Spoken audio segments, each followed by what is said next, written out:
Let me show you how I use a basic lighting technique called broad lighting to create this image. So hi everyone, this is Jiggie, a portrait and wedding photographer from the Philippines, and welcome to the channel. So before anything else, if you guys haven't subscribed to the channel and would want to learn more about off-camera flash photography or maybe just photography in general, then this channel is for you. So you might want to consider subscribing, and while you're at it, click that notification bell so that you get notified every time I upload a new video. And if you want to see some of my images, you could always find me on Instagram. It's at Jiggie Alejandrino. So welcome once again to my home studio, and today's topic will all be about broad lighting. Now the lighting modifier that I will be using is this one. This is the 105 cm Octabank from Photix, and the light that I will be using is a Sony f60RM.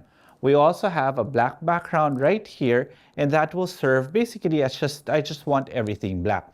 So the whole point of this broad lighting exercise is really to show a lighting technique that's not normally used by everyone because it is not that flattering. Because broad lighting in essence is really just lighting up the side of the face that's closer to the camera. But by doing that, you're actually going to flatten the image. However, in this particular exercise, I will show you how to create depth even with a flat-looking image, so long as it just comes out from a very neutral background, and at the same time, it focuses your eye on the subject without creating an overly dramatic shot. So let me show you how I did it. So the camera that I'm using is my Sony a7R Mark IV, and basically I have everything recorded. So whatever you're seeing is straight out of the camera. Absolutely no editing is going to be done unless stated otherwise, which normally I put at the very end of the video. So the first thing you need to do in order to create an image like the one I showed you earlier is control your existing ambient light. So how do I control my existing ambient light? All of these video lights I can easily turn off, but then of course there will be situations in which you cannot. So this is what you do. The exposure first, you put it at ISO 100. So ISO 100 because I want the image to be the cleanest possible image. Now I will set my shutter speed to 1/250. Now 1/250 is basically my flash sync speed for this particular camera.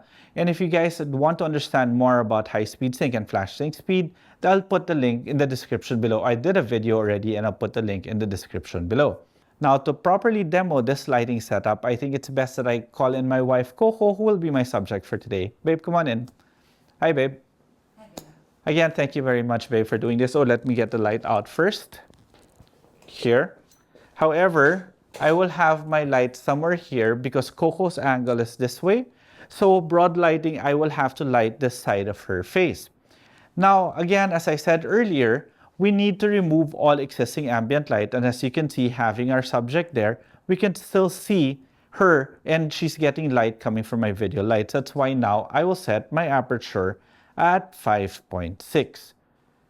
Now normally I also like shooting at 5.6 because it is nice to be shooting using bokeh, but at the same time sometimes you want the nose and the ears to be sharp at the same time, right? So the light will be coming from here, as what I said earlier. Since it is broad lighting, I will be lighting the side of Coco's face right here. Now this particular setup, as I said earlier, is very tricky because it flattens your subject's face. Like, let me show you.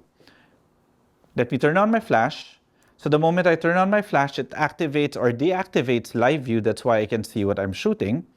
And right now my flash power is set at 1/4 power and my white balance is at 5600 Kelvin because this is at 5600 Kelvin. Look at this one test shot. That in itself is a beautiful image already. You could see that she is popping from the black background, and that's exactly what broad lighting does. It creates depth by making your subject pop out from the backdrop, but at the same time, it's not overly dramatic and it's properly lit. So let's take one more shot. This though is when you will actually have to match the pose to the light.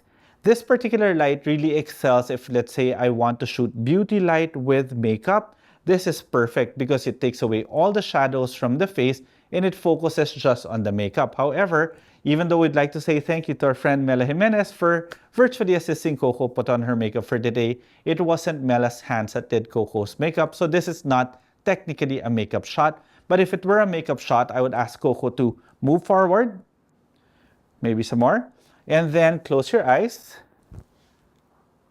tilt your head away, there, show me your chin, perfect, and move slightly to your right, slightly to your right, there we go, that's it. And that would be a beautiful makeup shot because it just focuses on the makeup. But again, with this particular tutorial, I think it's better that we just make a more dramatic pose, even though we're not creating an overly dramatic image. So kindly take a step back. And let me fix the light again. Now I'm putting my light as close to her as possible without entering the frame to create the softest possible light. Also, and by having the light really close to her, we're creating a lot of contrast too. So tilt your head away, please. There, that's beautiful.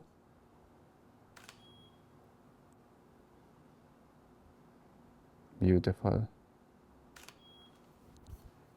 And that's broad lighting for you. It's not really the most popular lighting setup that you would see out there, primarily because it makes your subject look wider than they normally are. So that's why if you're shooting a heavier set individual, stay away from broad lighting. But it is beautiful to create those nice images that's not overly dramatic, but you still get a bit of depth in terms of your foreground to your background. And at the same time, whenever you want to use it for makeup, it's really going to look fantastic. And maybe one of these days, I will actually go to this lighting setup again when I have a professional makeup artist come and do Coco's makeup. But, you know, it's always best to know all these lighting setups, whether it be good or bad, because one day you will really need this particular lighting setup, broad lighting.